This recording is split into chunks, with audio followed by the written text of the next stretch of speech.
Madame, monsieur, bonsoir. À la une de ce journal du mardi 21 février, la surprise des militants de Greenpeace. Ils attendaient le jugement du tribunal correctionnel de Troyes en début d'après-midi, suite à leur intrusion dans la centrale nucléaire de Nogent en décembre. Finalement, le tribunal s'est déclaré incompétent. Explication dans un instant.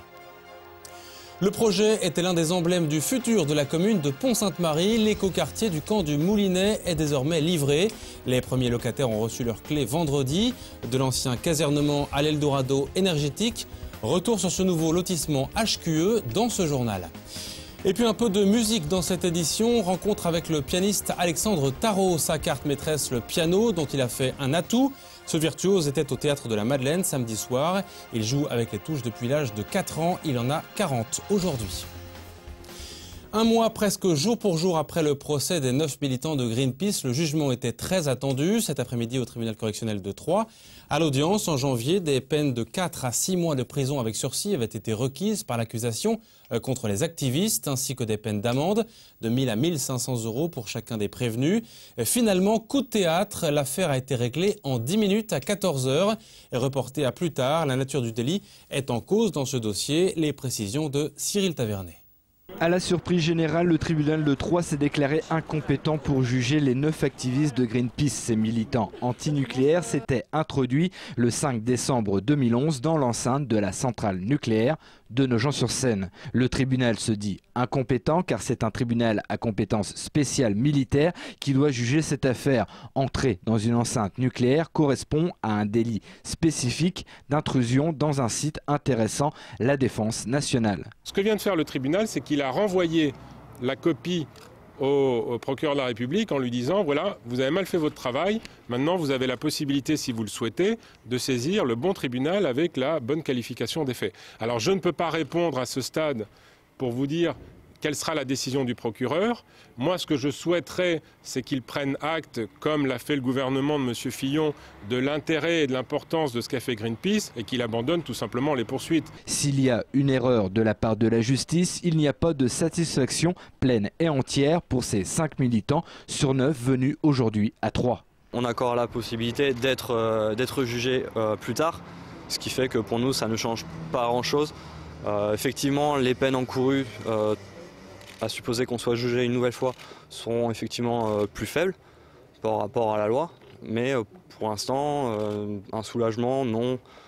Un soulagement relatif, mais pas un véritable soulagement. Donc encore dans l'attente. C'est ça, on reste en attente. La peine encourue pourrait être de 6 mois de prison, un risque que ces militants ont pris en toute conscience. Ils ne regrettent pas leur geste. Nous savions très bien au départ que nous avions des risques légaux, nous savions que nous allions faire quelque chose d'illégal. Donc bien sûr, on ne s'attendait pas à ne pas être poursuivis, hein, c'est certain. Après, être poursuivi, c'est toujours... En fait, d'un côté, ça fait partie de notre action de militant. D'un autre côté, bien sûr que l'idée de risquer de la peine avec des peines de prison, même avec sursis, bon, c'est toujours un peu lourd et on estime que forcément, si on a fait ça, c'est qu'on estime que notre action est légitime. Donc, c'est un peu lourd et un peu sévère. Donc bon, là du coup on est encore dans l'attente. Le procureur a 10 jours pour décider s'il fait appel ou pas de cette décision pour poursuivre devant un tribunal compétent jusqu'à la fin de la prescription, c'est-à-dire 3 ans. Régionalement, seul le tribunal de Reims peut recevoir ce dossier. Autre surprise dans le dossier du pont de la Moline, cette fois à Saint-Julien-les-Villas. Le commissaire enquêteur a finalement rendu un avis favorable à la construction du pont. 4 jours après la fin de l'enquête publique, 846 personnes ont participé à l'enquête, dont 375 par courrier et 571 avis étaient favorables. Les opposants s'étaient pourtant mobilisés pour alerter la population il y a une semaine. Cet avis favorable va donc permettre de relancer les travaux suspendus et de satisfaire la mairie sancéenne dans son projet de relier le quartier de la Moline au centre commercial des Rives de Seine. À Pont-Sainte-Marie, le nouvel écoquartier du camp du Moulinet prend vie, une résidence baptisée les Jardins de Gaïa. Ce programme est conçu aux normes de haute qualité environnementale, HQE, pour faire revivre l'ancien camp militaire. La remise des clés aux locataires a eu lieu vendredi soir. Les charges collectives sont réduites, favorisées par l'accessibilité directe à chaque logement depuis l'extérieur. Le chantier a duré 18 mois. Marie Delbès a suivi l'une des premières locataires lors de son état des lieux.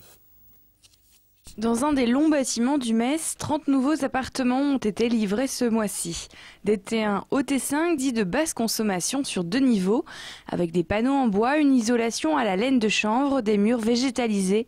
Un choix réfléchi pour le bailleur. Les principes qui ont prévalu à cette construction étaient de construire durablement avec un souci d'économie d'énergie, donc des matériaux qui présentent des caractéristiques thermiques, un concept assez contemporain avec des patios internes, donc vraiment un programme à la fois qui allie la proximité de l'urbain et qui préserve le végétal. C'est le début du tout nouveau quartier de Pont-Sainte-Marie. La mairie envisage au total 700 logements sur le site et 2000 habitants supplémentaires. Parallèlement, un budget de 8 à 10 millions d'euros est prévu pour développer sur place des équipements publics toujours plus verts. Au travers de l'écoquartier, nous allons pouvoir concentrer toutes les initiatives et toutes les expériences que nous avons menées dans différents domaines. Nous favorisons tout ce qui est briques, tout ce qui est bois, donc tout ce qui est matériaux naturels pour la construction. Et pour ce qui concerne l'eau, toutes les eaux pluviales vont être récupérées dans des noues, dans des ruisseaux à ciel ouvert, de manière à alimenter un plan d'eau qui existe donc sur la commune dans le parc Le Bosset. Les 30 logements du site sont aujourd'hui presque tous loués. Le loyer est compris entre 130 et 580 euros. Mais ce qui a séduit Charlotte, c'est le côté écologique. Dans mon travail, on est beaucoup sensibilisé à tous les aspects développement durable. Donc c'est vrai que j'étais déjà un petit peu au courant de la démarche. Et donc ça m'a plu de poursuivre ça personnellement. Puis en plus, je vais faire des économies sur mes factures. Donc ça sera toujours intéressant. Et puis le fait d'habiter comme ça fait un petit peu une communauté de personnes. Je pense que ça peut être bien. Développer le lien social, les contacts entre les voisins, autre objectif d'un écoquartier. L'année prochaine déjà, 3 autres bâtiments seront rénovés. En attendant, le conseil municipal réfléchit au futur nom de rue. En sport, une image insolite cet après-midi. Les footballeurs troyens en gants de boxe à l'initiative de l'Estac, le Stade troyen, a organisé une initiation destinée aux U19 du club troyen.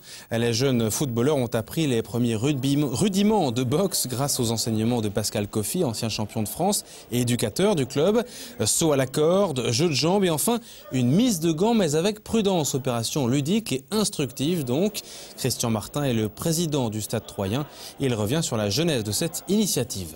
C'est le président de l'Estac qui ont décidé, enfin lui et certainement ses coachs, qui ont décidé de venir faire une petite découverte boxe, comme on l'avait fait il y a quelques années avec Denis Troche au Stade troyen.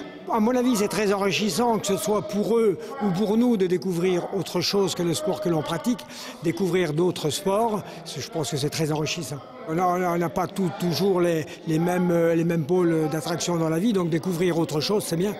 Interview signée David Mutel. C'est aussi un noble art, le piano. Alexandre Tarot est tombé dedans quand il était petit, à l'âge de 4 ans. Ce virtuose de maintenant 40 ans était de passage samedi soir au Théâtre de la Madeleine à Troyes pour un récital de grand talent où il interprétait ses maîtres en la matière, une escale dans son tour du monde permanent. Annabelle Millet a pu le rencontrer quelques heures avant sa prestation. Un moment magique, vous allez le voir, et un artiste tombé sous le charme du lieu. Rencontre signée donc Annabelle Millet.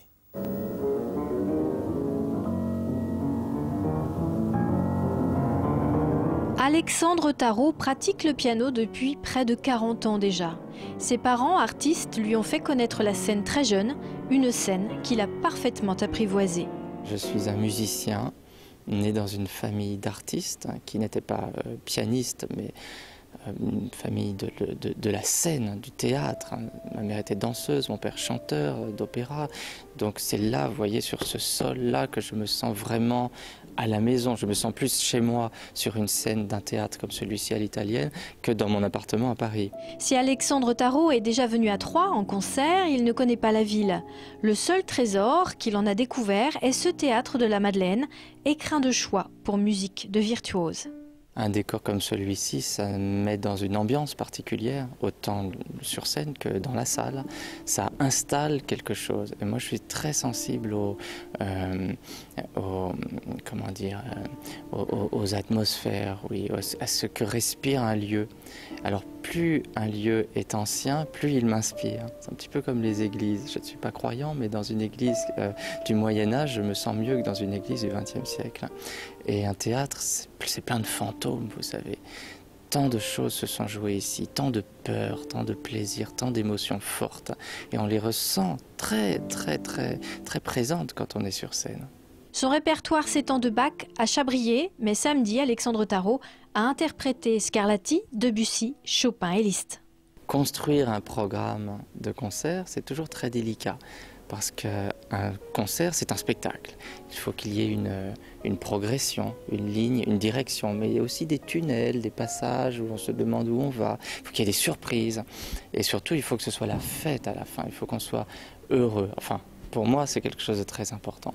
Donc, il faut construire ce programme en pensant à cela, en pensant à ce que va découvrir l'auditeur, à ce qu'il va ressentir, du début jusqu'à la fin.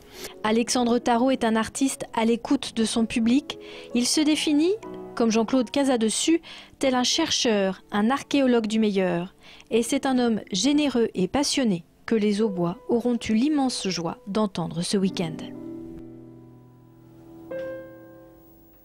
On ne pouvait pas terminer ce journal du Mardi Gras sans une image de carnaval, une tradition qui perdure dans les écoles, comme ici dans l'établissement Marcel Pagnol à Troyes, dans le quartier des Sénardes. Après la classe ce matin, place à la fête et au déguisement en tout genre. Cet après-midi, les enfants ont enfilé leurs costumes sans broncher à quelques jours des vacances scolaires. Une période qui les enchante forcément, avant les crêpes sans doute au menu ce soir.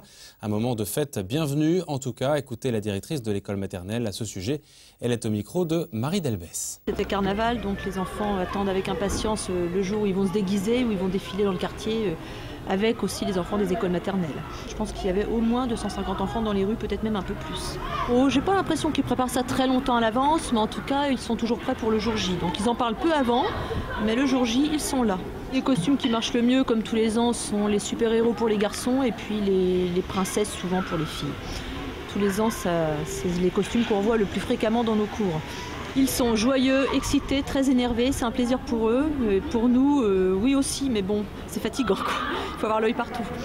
Et un petit clin d'œil à ces enfants qui nous regardent ce soir. C'est la fin de ce journal. Dans un instant, les prévisions météo pour demain, avec peut-être l'espoir d'une nouvelle journée ensoleillée comme aujourd'hui. Demain, dans le JT, la grogne des enseignants autour de la carte scolaire notamment. La mobilisation continue. Excellente soirée à vous et à demain.